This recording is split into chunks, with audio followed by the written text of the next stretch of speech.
नमस्ते, तपाईहरु सबैजनालाई स्वागत छ एमजे एकेडेमी नेपाल युट्युब च्यानलमा। आज मैले वित्तीय साक्षरता भन्नाले के बुझिन्छ, यस सम्बन्धी अभियान कसरी सञ्चालन गर्नु उपयुक्त हुन्छ स्पष्ट पार्दै नेपालमा वित्तीय साक्षरताको लागि चाल्नुपर्ने कदमहरू उल्लेख गर्नुस् भन्ने भिडियो लिएर आएको छु। आशा छ भिडियोलाई मन पराइदिनुहुन्छ। यदि च्यानलमा नयाँ हुनुहुन्छ भने च्यानललाई सब्स्क्राइब गर्नुहोला र कमेन्ट पनि गर्नुहोला। भिडियो मन परेमा लाइक गर्नुहोला। हुन्छ, सुरु गरौँ। वित्तीय साक्षरता भन्नाले के बुझिन्छ, यस सम्बन्धी अभियान कसरी सञ्चालन गर्नु उपयुक्त हुन्छ स्पष्ट पार्दै नेपालमा वित्तीय साक्षरताको लागि चाल्नुपर्ने कदमहरू उल्लेख गर्नुहोस्। वित्तीय साक्षरताको अर्थ एवं परिचय। मुलुकको आर्थिक समृद्धिको आधार, समृद्धिको मूलसार वित्तीय साक्षरता नै हो आधार। वित्तीय साक्षरता भन्नाले उपलब्ध आर्थिक स्रोत साधनको प्रभावकारी र मितव्ययी उपयोग गर्ने, ज्ञान सिक्दै हरेक आर्थिक वा वित्तीय क्रियाकलापमा उचित निर्णय लिन सक्ने क्षमता विकास गर्ने कार्य हो। वर्तमान परिप्रेक्ष्यमा विश्व आर्थिक क्षेत्रमा वित्तीय साक्षरताको विषयले ठूलो चर्चा एवं महत्त्व पाउन थालेको पाइन्छ। यसले कुनै पनि व्यक्तिसँग भएको आर्थिक वा वित्तीय स्रोत साधनको प्रभावकारी एवं मितव्ययी उपयोग गर्ने ज्ञान प्रदान गर्दै निजको आर्थिक तथा वित्तीय क्षमता सुधार ल्याएर निपुणता र सबलताका साथ आर्थिक तथा वित्तीय निर्णय लिन सक्ने बनाउनका महत्त्वपूर्ण भूमिका खेल्दछ। वित्तीय साक्षरताले हरेक व्यक्तिसँग भएको सीमित स्रोत साधनको कुशल उपयोग गरी आयमूलक क्षेत्रमा लगानी गर्दै त्यसबाट आर्थिक उन्नति गर्न सक्ने तुल्याउने लक्ष्य लिएको हुन्छ। वित्तीय संस्था सन्दर्भमा भन्नुपर्दा ग्राहक सम्बन्ध, बजार व्यवस्थापन, उत्पादन व्यवस्थापन, मौजात व्यवस्थापन समेतका वित्तीय व्यवस्थापन सम्बन्धी ज्ञान दिनु वित्तीय साक्षरताको उद्देश्य हो। यसले हरेक व्यक्तिलाई स्रोत साधनको उपयोग र बचत गर्ने सिप प्रदान गरी कमाउने, बचाउने, खर्च गर्ने, ऋण लिने र लगानी गर्ने जस्ता कार्य सम्पादन गर्न सक्षम बनाउँछ। वित्तीय साक्षरताले हरेक व्यक्तिसँग भएको सीमित स्रोत र साधनको कुशल उपयोगबारे जानकारी दिँदै आयमूलक क्षेत्रमा लगानी गर्ने र त्यसबाट आर्थिक उन्नति गर्ने ज्ञान, सिप र कला प्रदान गर्दछ। वित्तीय साक्षरता अन्तर्गत वित्तीय साक्षरताको परिचय, वित्तीय लक्ष्य निर्धारण, दैनिक आम्दानी खर्चको हिसाब, बजेटको परिचय र पारिवारिक बजेट निर्माणको अभ्यास, ऋणको परिचय र ऋण व्यवस्थापन, जोखिम व्यवस्थापन र बीमा, वित्तीय व्यवस्थापनका नियमहरू, व्यावसायिक योजना निर्माण एवं बचत लगायतका विषयहरू समावेश हुन्छन्। यसले देशको आर्थिक वृद्धिलाई दिगो, फराकिलो र समावेशी बनाउने सन्दर्भमा हरेक नागरिकमा आफूले गरिरहेको कुल आम्दानी कति छ, त्यसमा कसरी अझ वृद्धि गर्न सकिन्छ, आम्दानीको स्रोतलाई दिगो बनाउन कसरी सकिन्छ, शिक्षा, तालिम र सिप विकासमा कति लगानी आवश्यक पर्छ, अकस्मात हुन सक्ने ठूलो खर्चका लागि कति बचत गर्नुपर्दछ, अल्पकालीन तथा दीर्घकालीन रूपमा आफूले लगानी गर्न सक्ने क्षेत्र कुन कुन हुन सक्दछन्, सम्पत्ति सुरक्षाका लागि बीमाको आवश्यकता किन छ, ऋणको सही सदुपयोग मार्फत कसरी उद्यमशीलता विकास गर्न सकिन्छ, व्यक्तिगत तथा व्यावसायिक हरेक कारोबारको लेखा कसरी राख्ने, बिल भरपाई किन लिने दिने, जालसाजी तथा फटाहरूबाट कसरी सुरक्षित रहने जस्ता प्रश्नको सही समाधान प्रस्तुत गरी महत्त्वपूर्ण भूमिका निर्वाह गर्दछ। कसरी वित्तीय व्यवस्थापन गर्ने, स्रोत कहाँबाट जुटाउने, कहाँ लगानी गर्ने, आय विश्लेषण, लगानी विश्लेषण, कर्मचारी भर्ना विधि, पुँजीगत निर्णय, सम्पत्ति दायित्व आम्दानी खर्च, नगद प्रवाह, रुपियाँको वर्तमान तथा भविष्यको मूल्य जस्ता वित्तीय व्यवस्थापनको ज्ञान दिनु पनि वित्तीय साक्षरता नै हो। व्यवसायको विकास र विस्तार, व्यवसाय सिर्जना तथा प्रवर्धन पनि वित्तीय साक्षरताको उद्देश्य हो। वित्तीय साक्षरता व्यक्तिले आफ्नो आय वृद्धि गर्न, आफ्नो काम तथा व्यवसायको प्रवर्धन कसरी गर्ने, कति आम्दानी गर्न सकिन्छ भन्ने सम्बन्धमा सही निर्णय लिन सक्छ। आजको समयमा विकसित, समृद्धि र सन्तुष्ट भएका सबै मुलुकहरू वित्तीय सचेतना, साक्षरता एवं वित्तीय ज्ञानका कारणले नै त्यो अवस्थामा पुगेका हुन्। यसले हरेक मानिसहरूलाई वित्तीय साक्षरताको ज्ञान हुनु आवश्यक रहेको पुष्टि हुन्छ।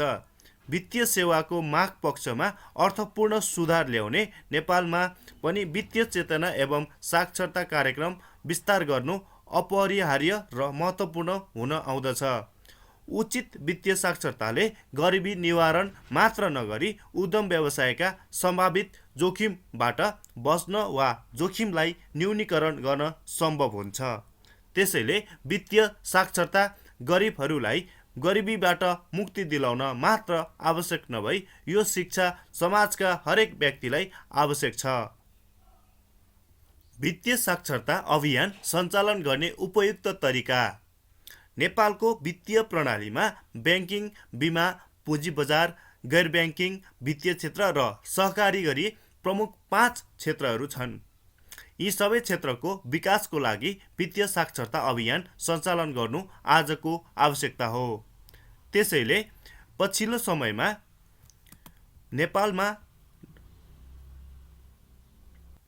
नेपाल राष्ट्र ब्याङ्क र वित्तीय सङ्घ संस्थाहरू वित्तीय साक्षरता अभिवृद्धिमा लागि परेको पाइन्छ।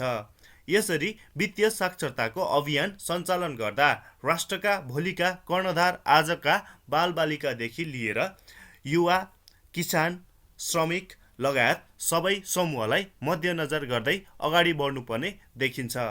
त्यसैले औपचारिक वित्तीय प्रणालीमा ठुलो सङ्ख्याको आम नागरिकको पहुँच नरहेको वर्तमान अवस्थामा नेपालमा देखाए अनुसार फरक फरक समूहका लागि फरक फरक प्रकृतिको वित्तीय साक्षरता अभियान चलाउन उपयुक्त देखिन्छ। पहिलो समूह। वित्तीय शिक्षा सञ्चालन गर्नको लागि पहिलो समूहमा पर्ने व्यक्तिहरू अशिक्षित वा अर्धशिक्षित वा किसान, न्यून आय भएका श्रमिकहरूको समूहलाई लिन सकिन्छ। दोस्रो समूहमा विद्यालय स्तरका बालबालिकाको समूह बनाएर वित्तीय शिक्षा दिन सकिन्छ। तेस्रो समूहमा राष्ट्रको वर्तमान जनशक्तिको रूपमा रहेको युवा समूहलाई राखेर वित्तीय शिक्षा दिन सकिन्छ। त्यसै गरिकन चौथो समूहमा वैदेशिक रोजगारीमा गएका आप्रवासी नेपाली तथा तिनका परिवारको समूहलाई एउटा समूह बनाएर वित्तीय शिक्षा प्रदान गर्न सकिन्छ। क नम्बरमा पहिलो समूह अशिक्षित, अर्धशिक्षित, किसान, न्यून आय भएका श्रमिक समेतको समूह, जस्तै रेडियो टेलिभिजनबाट चलाइने वित्तीय साक्षरताका कार्यक्रमले यो समूहका नागरिकहरूलाई कुनै प्रभाव नपार्ने हुँदा यो समूहलाई घर दैलोमै गएर आम्दानी, खर्च र बचतका आधारभूत पक्षदेखि नै सिकाउने गरी वित्तीय साक्षरता अभियान सञ्चालन गर्नु उपयुक्त हुन्छ। यसका लागि कुन कुन माध्यमबाट आम्दानी हुन्छ, आम्दानी बढाउन के गर्न सकिन्छ, खर्चमा अत्यावश्यक खर्च कुन हो, फजुल खर्च कुन हो, खर्च घटाउने उपाय के हुन सक्छन् र आम्दानी कसरी बढाउन सकिन्छ भन्ने विषयमा सचेतना अभिवृद्धि गर्नुपर्दछ। बचतका कुरा मात्र होइन, ऋणका विषयमा पनि सचेतना बढाउनु पर्ने खाँचो छ। ऋण के हो, किन लिने, ब्याज दर कसरी निर्धारण हुन्छ, किस्ता भनेको के हो, उठीवास लगाउन सक्ने चक्रवर्ती अर्थात् चक्रीय ब्याजको व्यवस्थापन कसरी गर्ने भन्ने जस्ता विषयहरू पनि यसमा समावेश गरिनुपर्दछ। व्यक्तिबाट लिइने ऋण, सहकारी संस्थाबाट लिइने ऋण, लघु वित्त संस्थाबाट लिने ऋण र ब्याङ्कहरूबाट लिने ऋणका ब्याज संरचना फरक फरक हुने हुँदा यो समूहलाई सो बारेमा जानकारी गराउनु पर्दछ। औपचारिक अर्थात् ब्याङ्क, वित्तीय संस्था र सहकारी क्षेत्रबाट ऋण लिँदाका फाइदा बेफाइदाका विषयमा समेत यो समूहमा सुसूचित गर्नुपर्दछ। यो समूहका नागरिकमा वित्तीय साक्षरताका लागि नेपालमा गैर सरकारी संस्थाहरूले चलाएका सामुदायिक परिचालिकाहरूको मोडेललाई उपयोग गर्न सकिन्छ। दोस्रो समूह विद्यालय स्तरका बालबालिकाहरू। राष्ट्रका निकट भविष्यको कर्णधारका रूपमा रहेका विद्यालय स्तरका बालबालिकालाई हामीले प्रदान गर्ने शिक्षाले नै भोलि गएर समग्र देशको नीति निर्माण तहमा प्रत्यक्ष प्रभाव राख्न सक्दछ।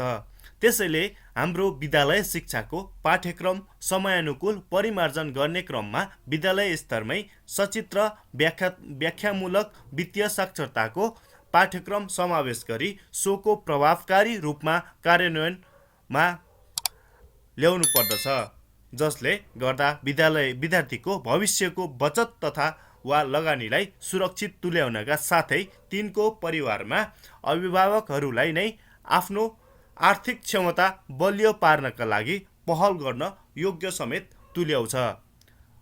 नम्बर तेस्रो समूह राष्ट्रको वर्तमान जनशक्तिको रूपमा रहेको युवा समूह। नेपालमा युवाहरूमा वित्तीय योजना अर्थात् प्लानिङ बारे सुसूचित गर्न नसक्दा उपलब्ध आर्थिक स्रोत साधनको प्रभावकारी र मितव्ययी उपयोग सकिएको छैन। यहाँसम्म कि अशिक्षा वा अर्धशिक्षित मात्र होइन, शिक्षित युवामा समेत बचत, लगानी र ऋणबारे उपयुक्त ज्ञान नै छैन। वित्तीय साक्षरताको अभावले गर्दा अहिलेको अवस्थामा आइपुग्दा समेत रोजगारी पेसा वा व्यवसायमा संलग्न अधिकांश युवाहरूमा पनि आफ्नो आय बचतको सोच नै नभए जस्तो देखिन्छ। आज कमाएको पैसा आजैका आवश्यकता, मनोरञ्जन वा अन्य फजुल खर्चमा सक्ने प्रवृत्तिले गर्दा युवा समूहको आर्थिक भविष्य अन्योलमा परेको देखिन्छ। त्यसैले शिक्षा, स्वास्थ्य, विवाह, घरजग्गा खरिद, जन्म, मृत्यु, कुनै प्राकृतिक आपत्ति जस्ता विषयमा हुन सक्ने आर्थिक खर्चको अनुमान गर्ने र त्यसका लागि रकम कसरी व्यवस्थापन गर्ने भन्ने योजना अर्थात् वित्तीय योजना बारेमा राष्ट्रको वर्तमान जनशक्तिको रूपमा रहेको युवा समूहलाई सुसूचित गर्न सकेमा एकातर्फ भविष्यको आवश्यकताका लागि पैसा कमाउने दृष्टिबाट हामी कम आवश्यक वा फजुल खर्चलाई घटाउन सक्ने स्थिति रहन्छ भने अर्कोतर्फ भविष्यको आवश्यकतालाई पुरा गर्नका लागि नियमित रूपमा आफ्नो आयबाट केही अंश बचाएर राख्न सक्ने स्थिति सिर्जना हुन्छ। रेडियो टेलिभिजनबाट चलाइने वित्तीय साक्षरता कार्यक्रम तथा युवा क्लब मार्फत सञ्चालन गरिने वित्तीय योजनाबारे सचेतना अभिवृद्धिका कार्यक्रम यो समूहका नागरिकलाई प्रभावकारी हुने देखिन्छ। नम्बर चौथो समूह जसमा वैदेशिक रोजगारीमा गएका आप्रवासी नेपाली तथा तिनका परिवारको समूह।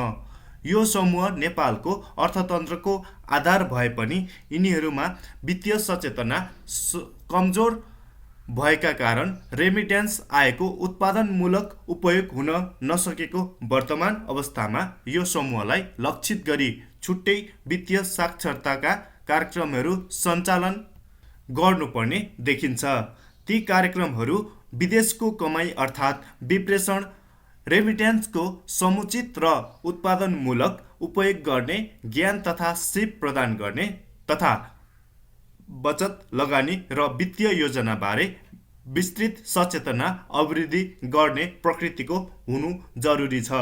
यसका लागि वैदेशिक रोजगारमा जानेका लागि जानु पूर्व सो सम्बन्धी प्रभावकारी तालिम र तिनको परिवारको लागि रेडियो टेलिभिजनबाट चलाइने वित्तीय साक्षरताका कार्यक्रमको अलावा आमा समूह तथा युवा क्लब मार्फत सञ्चालन गरिने वित्तीय सचेतनाका कार्यक्रमहरू प्रभावकारी हुने देखिन्छ।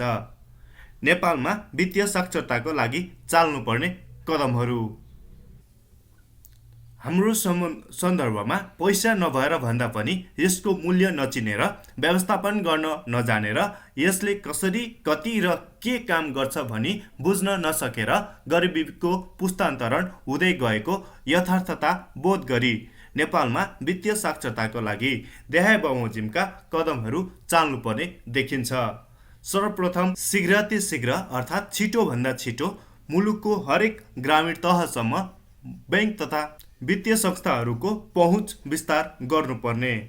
वित्तीय साक्षरता कस्तो, केका लागि, कति दिनसम्म, कुन तह र स्तरको साक्षरता, कसले दिने र कसले लिने जस्ता कुराको योजनाबद्ध रूपमा वित्तीय साक्षरता अभियान बनाएर त्यही अनुरूप कार्यान्वयन गर्नुपर्ने। वित्तीय साक्षरतालाई औपचारिक शिक्षासँग जोडी माध्यमिक तहमा अध्ययनरत विद्यार्थीलाई बैंक तथा वित्तीय संस्थामा अनिवार्य रूपमा बचत खाता खोल्न लगाई त्यो खाता सही ढङ्गले सञ्चालन गर्न सक्ने ज्ञान र सिप प्रदान गर्न सक्नुपर्ने। शैक्षिक पाठ्यक्रममा वित्तीय साक्षरता सम्बन्धी सामग्रीलाई अनिवार्य समावेश गर्नुका साथै हरेक पुस्तकालयमा यस सम्बन्धी सरल भाषा र सचित्र वर्णन गरिएका सामग्रीको उपलब्धता गराउनुपर्ने। वित्तीय साक्षरता अभिवृद्धि सम्बन्धी सामग्रीको निर्माण गर्दा नेपाली र अङ्ग्रेजी मात्र नभई नेपालका विभिन्न क्षेत्रका जनताले दैनिक जीवनमा प्रयोग गर्ने भाषामा पनि उत्पादन, प्रकाशन र प्रसारण गर्नुपर्ने। सामाजिक उत्तरदायित्व अन्तर्गत वित्तीय साक्षरता अभिवृद्धिका कार्यक्रमहरू उत्पादन, प्रसारण र प्रकाशन गर्ने कार्यमा आम सञ्चार माध्यमहरूलाई पनि अनिवार्य गरिनुपर्ने। हरेक बैंक तथा वित्तीय संस्थालाई वित्तीय साक्षरता अभिवृद्धिका कार्यक्रम कार्ययोजना बनाई वार्षिक उपलब्धिको प्रतिवेदन सार्वजनिक गर्ने व्यवस्था गर्न सकेमा यसले समेत वित्तीय साक्षरता अभिवृद्धिमा योगदान गर्न सक्ने देखिन्छ। एकैचोटि धेरै जनताको माझमा वित्तीय साक्षरता अभिवृद्धिका लागि लोकप्रिय सामाजिक सञ्जालहरूको पनि प्रयोग गर्नु उपयुक्त र प्रभावकारी हुन सक्दछ। वैदेशिक रोजगारीमा जानेहरूको लागि मात्रै होइन, उसले विदेशबाट कमाएर पठाएको रेमिट्यान्स उपयोग गर्ने आश्रित परिवारका सदस्यलाई पनि वित्तीय साक्षरता सम्बन्धी अभिमुखीकरणको जरुरी देखिन्छ। निष्कर्षमा वित्तीय साक्षरता भनेको खासमा पैसाको प्राप्ति र सोको उचित व्यवस्थापन सम्बन्धी शिक्षा हो। वित्तीय सचेतना जति धेरै भयो मानिसले पैसालाई त्यति धेरै परिचालन गरी धनी बन्न सक्दछ। वित्तीय रूपमा साक्षर व्यक्तिले नै आर्थिक अवसरको उपयोग गर्न, पर्याप्त आय आर्जन गर्न, आम्दानीको स्रोतलाई दिगो बनाउन र परिवारलाई वित्तीय सुरक्षा प्रदान गर्दै आफ्नो समाजलाई नै वित्तीय रूपमा सबल बनाउन योगदान गर्न सक्दछ। वित्तीय साक्षरताले मानव जीवनका लागि अति आवश्यक पैसा वा धन सम्पत्ति कानुन बमोजिम मात्र आर्जन गर्ने, पैसा खर्च गर्दा मितव्ययी रूपमा बजेट बनाएर आय बमोजिम खर्च गर्ने, आफ्नो आयको केही अंश भविष्यका लागि बचत गर्ने तथा उद्यम व्यवसाय गर्नका लागि कर्जा लिने र विदेशको कमाई अर्थात् विप्लेषणको समुचित र उत्पादनमूलक उपयोग गर्ने ज्ञान तथा सिप प्रदान गर्दछ। वित्तीय साक्षरताको माध्यमबाट बैंक सम्बन्धी ज्ञानको लागि विभिन्न तालिमहरू लिने, गोष्ठीहरूमा सहभागी हुने, अध्ययन गर्ने, रिसर्च गर्ने आदि कुरालाई प्रभावकारी ढङ्गले हरेक मान्छेलाई बुझाउन सकियो भने नेपालको अर्थतन्त्रले विकासको गति लिने कुरामा विश्वास लिन सकिन्छ। हस्त आजको लागि यति नै। अर्को भिडियोमा भेट हुने नै छ। तबसम्मको लागि बिदा दिनुहोस्। च्यानलमा नयाँ हुनुहुन्छ भने च्यानललाई सब्स्क्राइब गर्नुहोला। हस्त नमस्ते।